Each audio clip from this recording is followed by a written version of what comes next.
अल्हम्दुलिल्लाहि रब्बिल आलमीन वस्सलातु वस्सलामु अला सय्यदिल अंबिया'i वल मुरसलीन। हज़र इबाहत कोर्स की किस्त नंबर 81 से 83 तक वक्फ के हवाले से चंद अक़सात आपके ग्रुप में पेश की गई। आज हम वक्फ किसे कहते हैं, इसके क्या अहकामात हैं, इसके ऊपर बहुत कुछ सीखेंगे। हमारे यहाँ जो लोग होते हैं वो रिज़ाए इलाही के लिए कई चीज़ें वक्फ कर देते हैं, लेकिन वक्फ करने के हवाले से और वक्फ के बाद के हवाले से उनको कोई शरई अहकाम पता नहीं होते, और उलमाए किराम से वो बाज़ दफ़ा पूछना भी गवारा नहीं करते। और उसका अंजाम ये होता है कि कई मरतबा जिस चीज़ को वो नेकी समझ रहे होते हैं वो उसके लिए गुनाह जारिया हो जाता है। जी हाँ, अगर एक बंदे ने मस्जिद के लिए जगह वक्फ की और बाद में कहता है कि नहीं मैं इसको मदरसा बना देता हूँ कि मदरसे में भी तो नेक काम होते हैं, अब उसने मस्जिद को मदरसा बना दिया तो अब उसके लिए गुनाह जारिया हो गया कि उसने एक वक्फ को तब्दील किया जो कि नहीं हो सकता। इसी तरह हमारे यहाँ कई लोग जो होते हैं वो मस्जिद के ऊपर वाले पोर्शन को किराए पर दे देते हैं और ये समझते हैं कि हमने अच्छा काम किया कि इस किराए से मस्जिद के अखराजात चलाएंगे, जबकि ये भी नाजायज़ है। तो कई चीज़ें ऐसी होती हैं कि उसके अंदर बाज़ दफ़ा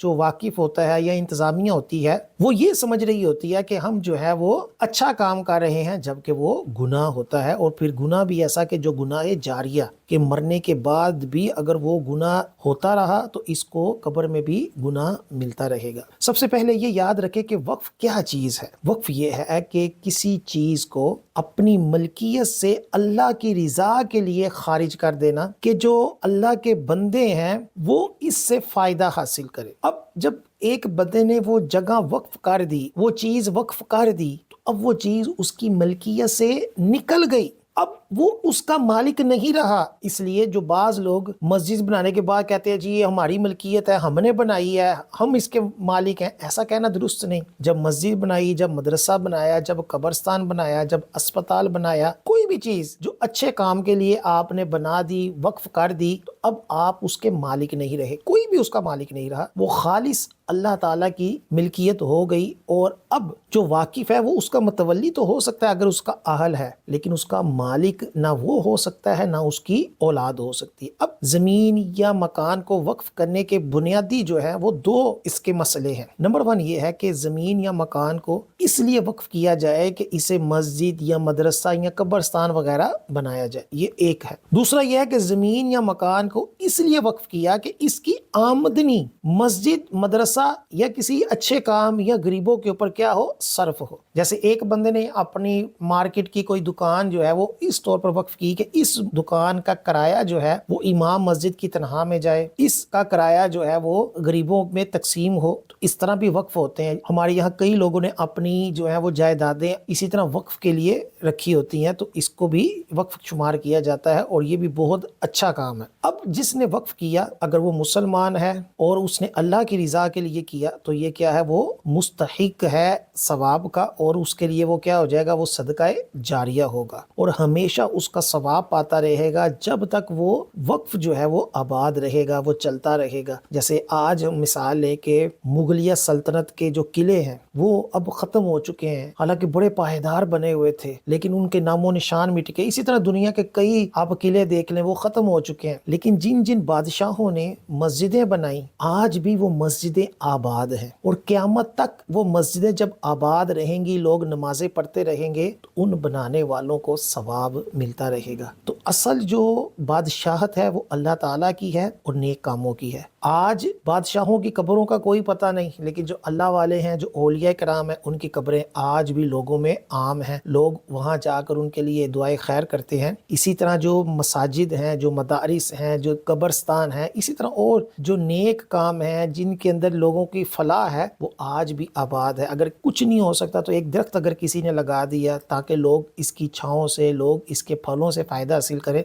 तो आपको पता है दरख्त कई सालों तक चलता है, तो लोग उससे फ़ायदा लेते रहेंगे, मरने वाले को इसका सवाब मिलता रहेगा। इसके ऊपर सही मुस्लिम की हदीस पाक है, हज़रत अबू हुरैरा रज़ी अल्लाह तआला अन्हु से मरवी है, रसूलुल्लाह सल्लल्लाहु अलैहि वसल्लम फरमाते हैं जब इंसान मर जाता है उसके अमल ख़त्म हो जाते हैं मगर 3 चीज़ों से, कि मरने के बाद भी उनके सवाब नामा आमाल में दर्ज होते रहते हैं। नंबर 1 सदका जारिया, मसलन मस्जिद बना दी, मदरसा बनाया कि इसका सवाब बराबर मिलता रहेगा। नंबर 2 इल्म जिससे उसको मरने के बाद भी लोगों का नफा पहुंचता रहता है। मसलन किसी को आपने नमाज सिखा दी, किसी को आपने जो है वो शरीयत का कोई हुक्म बयान कर दिया, या कोई किताब दीनी लिख दी जिससे लोग फायदा हासिल कर रहे हैं। जैसे इमाम बुखारी ने सही बुखारी लिखी है, अब सदियां गुजर गई, लोग उसकी किताब से फायदा हासिल कर रहे हैं, तो उनके लिए सदका जारी है। इसी तरह दीगर मुहद्दिसीन, फुक़हा कराम, मुफस्सिरीन जिन्होंने भी दीन की किताबें लिखी, लोग आज भी उनकी किताबें पढ़कर शरीयत के ऊपर अमल पैरा हैं और उन लिखने वालों को सवाब हो रहा है। लिहाजा अगर हम कोई किताब लिख नहीं सकते तो किसी आलिम की किताब छपवा दें, या कोई दरूद शरीफ वाली किताब छपवा दें, तो जब तक दरूद पढ़ते रहेंगे लोग उस किताब से, हमें उसका सवाब मिलता रहेगा। इसी तरह हाफिज़ कुरान है, अगर वो कुरान पढ़ रहा है तो उसको एक कुरान आप लेकर दे दें, आपके कुरान से वो हिफ्ज करेगा तो आपके लिए भी सदका जारिया हो जाएगा। इसी तरह तीसरे नंबर पर फरमाया,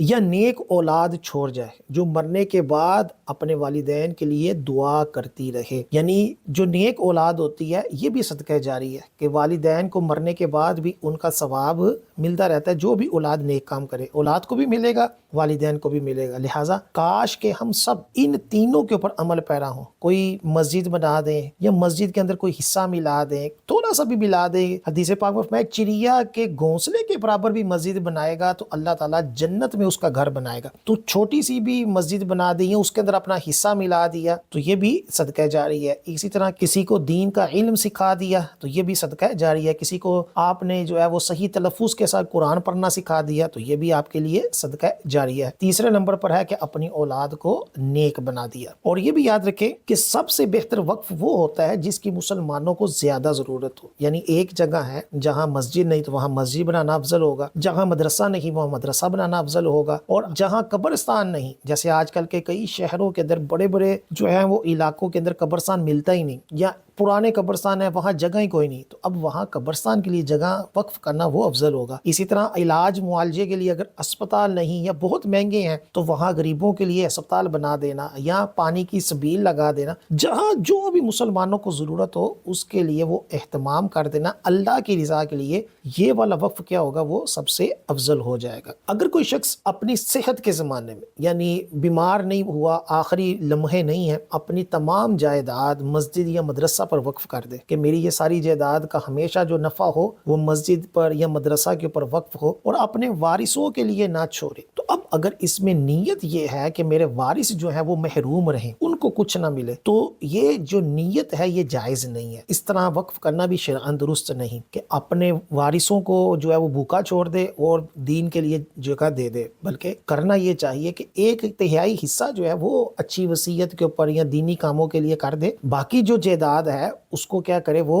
अपने वरसा के लिए छोड़े। हाँ, अगर वरसा भी इसके ऊपर राजी हैं या वरसा को नुकसान पहुंचाने का मकसद नहीं, वो भी वेल हैं, तो उस सूरत में अगर वो सारी जायदाद भी वक्फ कर दे तो उसके अंदर कोई हरज नहीं। हदीस पाक है, नबी करीम सल्लल्लाहु अलैहि वसल्लम ने इरशाद फरमाया, जो बिला वजह शरई अपने वारिस की मीरास से भागे अल्लाह ताला जन्नत से उसका हिस्सा कता कर दे। यानी जो वारिसों को महरूम कर दे, किसी तरीके से अपनी जायदाद ज़ाया कर दे, वारिसों को ना दे और ज़ाया कर कर चला जाए, तो आका अलैहिस्सलाम ने फरमाया अल्लाह ताला जन्नत में उसका हिस्सा क्या कर देगा, ख़त्म कर देगा, यानी वो जन्नत में नहीं जाएगा। हमारे यहाँ जो बादशाह लोग होते हैं वो भी जो चीज़ें लोगों के लिए ख़ास कर देते हैं या मस्जिदें बना देते हैं, इसको इरसाद कहा जाता है। इसका भी हुक्म वक्फ की तरह है। अगर हुकूमत किसी जगह मस्जिद बना दे तो वो भी हमेशा के लिए मस्जिद रहेगी, किसी को मदरसा बना दे तो वो भी हमेशा के लिए क्या हो जाता है, वो मदरसा हो जाता है। अब वक्फ के लिए मखसूस अल्फाज है जिनसे वक्फ जो होता है वो सही होता है। मसलन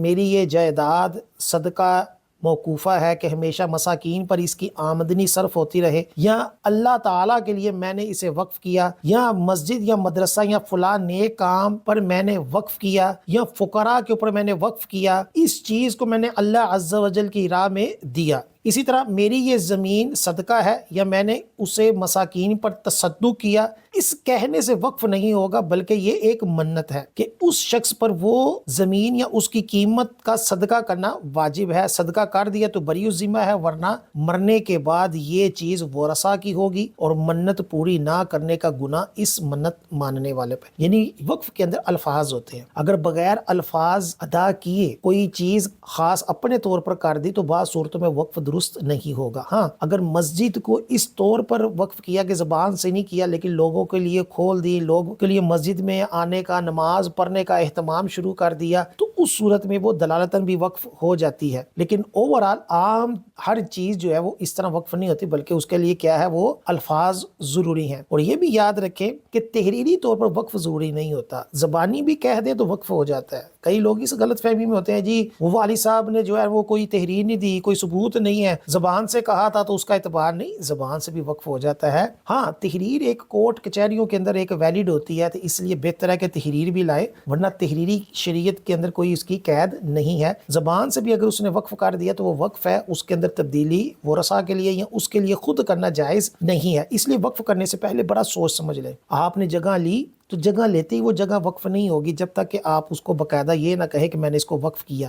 تو پہلے لوگ وقف کرنے کے لیے جب جگہ لیتے ہیں اور الفاظ بولتے ہیں یا لکھتے ہیں، اس وقت غور و فکر نہیں کرتے، بعد میں پھر تبدیلی کرنے کی کوشش کر رہے ہوتے ہیں یا پریشان ہوتے ہیں، یا بعض دفعہ ایسا ہوتا ہے کہ اپنی زندگی میں جب بیمار ہوتے ہیں تو وقف کر دیتے ہیں، جب ٹھیک ہو جاتے ہیں تو کہتے ہیں کہ نہیں جی میں نے واپس لینا ہے، اور پھر اس کے لیے ہیلے بہانے کرتے ہیں، پھر کورٹ کچہریوں کے اندر جو ہے وہ جاتے ہیں۔ تو اس طرح کرنا شرعاً جائز نہیں ہے۔ آپ اکیلے ہیں دنیا میں، کوئی آپ کا رشتہ دار نہیں ہے، تب بھی آپ سوچ سمجھ کر اس کو وقف کریں۔ بعض دفعہ کوئی یہ بھی کہہ دیتے ہیں کہ جی میں جب تک زندہ ہوں میں اس کے مکان میں رہوں گا، میرے مرنے کے بعد میرا یہ مکان جو ہے وہ مسجد کے لیے وقف ہے، تو یہ بھی طریقہ درست ہے، لیکن اس کے بھی الفاظ ہوتے ہیں جو وقف کے اندر لکھے جاتے ہیں، تب جا کر وہ ٹھیک ہوتے ہیں۔ اس کے اندر بھی کئی لوگ غلطی کر لیتے ہیں۔ تو میرا ہمیشہ آپ کے لیے یہ مشورہ ہے کہ آپ وقف ضرور کریں کوئی نہ کوئی چیز، لیکن کسی مفتی کے ساتھ مشورہ کر کیا جائے۔ آگے وقف کے احکام یہ ہے کہ جو چیز وقف کر دی وہ اس کا اب مالک نہ رہا، نہ اس کو بیچ سکتا ہے، نہ اس کو کرائے پر دے سکتا ہے، نہ رہن رکھ سکتا ہے، نہ اس کو تبدیل کر سکتا ہے۔ یہ جو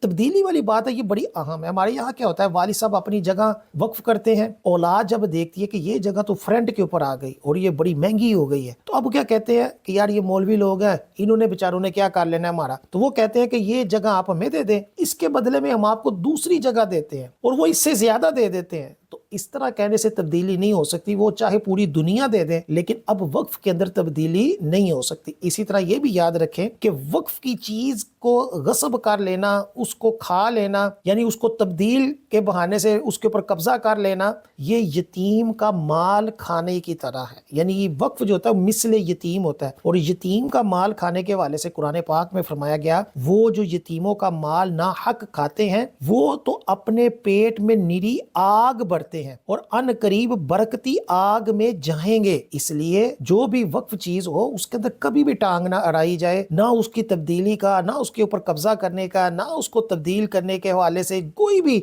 ہیلا وغیرہ نہ اپنایا جائے، اور جو ایسا کرے اس کے خلاف قانونی کارروائی کی جائے، اس سے قطع تعلقی کی جائے کہ یہ کیا کر رہا ہے، یہ ظلم کر رہا ہے۔ اور جو بھی مسجد ہو یا مدرسہ ہو اس کے اوپر اگر کسی نے یوں قبضہ کر لیا یا اس کو ختم کر دیا تو مسلمانوں کے لیے ضروری ہوتا ہے کہ وہ اس کے خلاف لڑیں، قانونی کارروائی کریں اور اس کے ظلم کو ختم کرے کہ مسجد کو آباد رکھنا اور مسجد کا دفاع کرنا یہ مسلمانوں کے اوپر ضروری ہے۔ اسی طرح کئی جگہ یہ ہوتا ہے کہ وہ مسجد کو تبدیل کر دیتے ہیں کہ ایک مسجد بنی ہوئی تھی پرانی، اب وہ چھوٹی پڑ گئی تو کیا کرتے ہیں کہ قریب کوئی بڑی مسجد بنا لیتے ہیں، تو چھوٹی مسجد کا سارا سامان ادھر شفٹ کر کے کہتے ہیں لو جی اب یہ بڑی مسجد بن گئی۔ حالانکہ یہ تو جائز نہیں ہے کہ چھوٹی مسجد کو آپ ویران کر دیں۔ تو جب ایک جگہ مسجد بن گئی وہ قیامت تک مسجد ہے اور ساتوں آسمانوں اور زمینوں تک مسجد ہے۔ ایسا بھی نہیں ہو سکتا کہ مسجد کے اوپر آپ کل کو دکانیں ڈال لیں یا اس کے اوپر آپ فلیٹ ڈال لیں یا مسجد کے نیچے جو ہے آپ کل کو جو ہے وہ دکانیں ڈال لیں، تبدیل کر دیں، ایسا نہیں۔ ہاں